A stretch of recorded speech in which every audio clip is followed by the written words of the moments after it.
Hello, my name is Brehon and I would like to welcome you back to the channel. And not only do we like to talk about stocks, we love to talk about crypto, we love to talk about options, we love to talk about great books.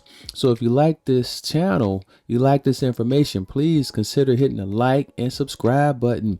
Listen, family, if you've been following the channel, you know I've been talking about Microsoft for the past couple of weeks, and I talked about, placing a put option, basically betting that the stock is going to reverse in pattern. And so I've been waiting and waiting and waiting. And all of a sudden, I was paying close attention to the candles and the candlestick development because that's what I do. And I always pull up my 20-day SMA, simple moving average, and I pull up my MACD. Here, I like to keep it simple. All right, I've been trading for 15 years, and I've realized that the more you have, the more complicated things become. So if you could simplify your trading, use the minimum amount of indicators that you can use, learn candlestick development, you can create a great profitable situation for yourself. All right, very, very profitable situation. Now, we had this huge ride up, and I was waiting and waiting and waiting for, the right candlestick to give me an indication that we could have a reversal in pattern. But this thing just kept on going. It just kept going. And I just was waiting and waiting. We had a candle here, and I was waiting, right? And, I needed that following candle to be trading below or closing below. But what happened? We had another green day. I had another candle here. And I actually placed a option ahead of time because I was away from the computer. So I said, hey, maybe this may be the one. But remember, I placed it ahead of following my routine guidelines. What I like to do when it comes to placing call options is when I take a look at the candle, I look for the following candle for confirmation. This is a spinning top.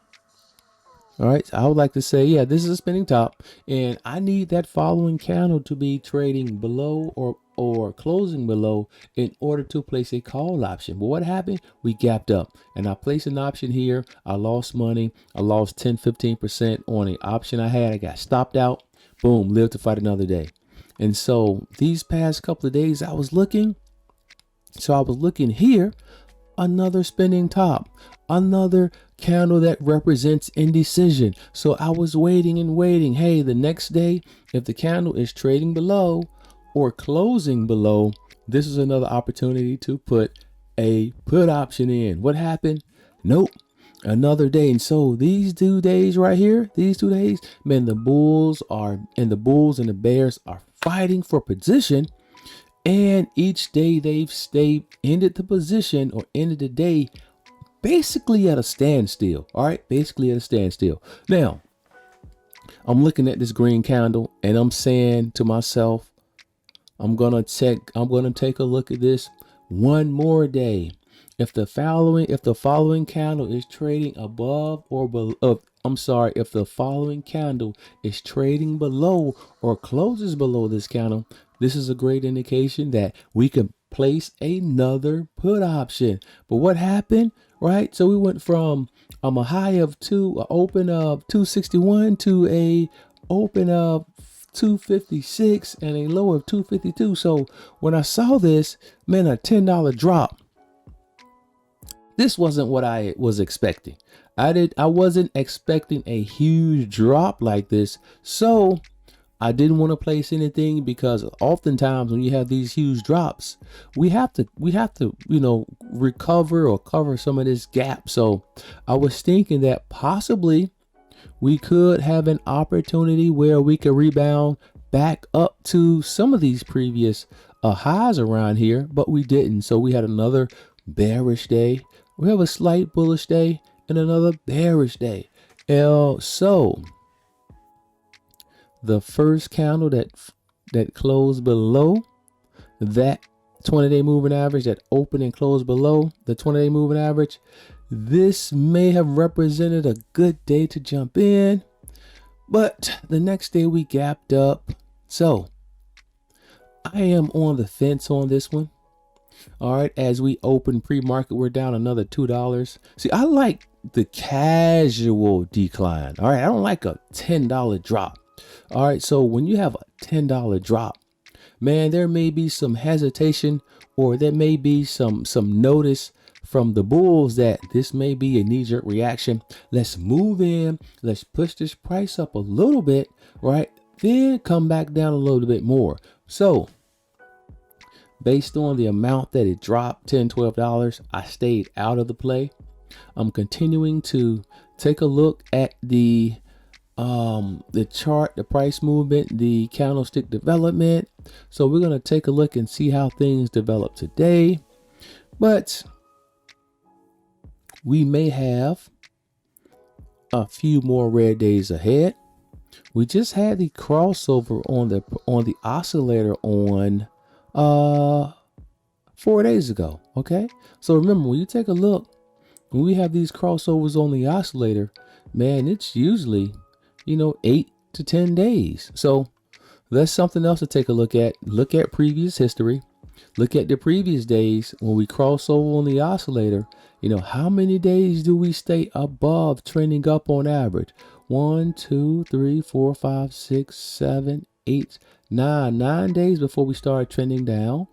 Another one. 1, 2, 3, 4, 5, 6, 7, 8, 9. So we still trending up over 9 days, but we do have momentum leaving here.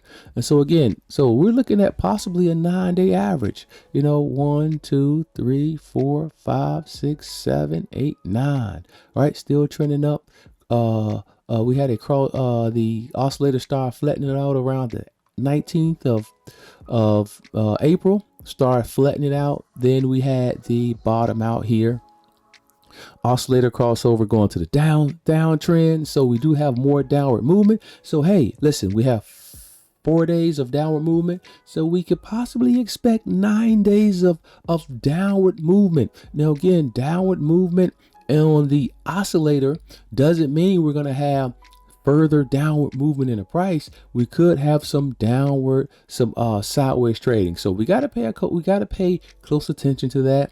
But again, this may be an opportunity to place a put option. I'm gonna evaluate it, or I may just jump in and see what we have here. I don't like buying things at the open because $2 at the open, it could get back to $1, close at 50 cents. So I may log back in around 3:30 today, right before the close. Check it out, see where it is, see where it's possibly trending, and then possibly place a put option on this, because I think we have another 4 or 5 days in the red. All right, so there may be some opportunities where we can make some money. All right, that's all I have for Microsoft. For Apple, same thing, man. We had a nice run up. Again, earnings is always awesome. Earnings, they always blow it out of the water, right? So earnings, they had a huge run up, right? So they open up at 136 at a high of 137, closed at 133. What happened? Further movement to the downside. So now I do like Apple. Apple did present some opportunities to us here, where we had a semi-small, very, very small hanging man candle. We did have confirmation with trading in the trading and closing a little bit below this tiny miniature hanging man candle. Then we would have got a little scared here because we gapped up. So we had a nice strong day, but we still closed up. We still closed in the red, and we trended down some to a low of 131. So this would have been a great opportunity to jump in, place a put option, and there's still more opportunities. So it just crossed over 2 days ago. So let's wait and see how this thing works out. Now Apple may present more of an opportunity of some further downward movement than Microsoft. All right. Or I could split the option on both. I could put 500 on both, on each, or I could put 250 on each. So we're gonna wait and see how things turn out, because I'm all about wins. So if I can profit $100 or $1,000 or 2,500, man, I'm satisfied with wins. If I could win every day, I'm satisfied with those. All right, I'm satisfied. Now again, Microsoft, Apple, put options are on the horizon. Look at May 14th. Look at May 21st. So when we talk about Apple, let's look at the 120 put options, 125 put options for Microsoft. Let's look at the 240, 235 put options. Let's see what the price movement is, and let's see if we could get in and for some opportunities where we can make a little bit of cash. All right. Now I hope this video added some value to you. Now if it did, hey, please hit the like button, subscribe button, and keep coming back for more wealth building information. Peace.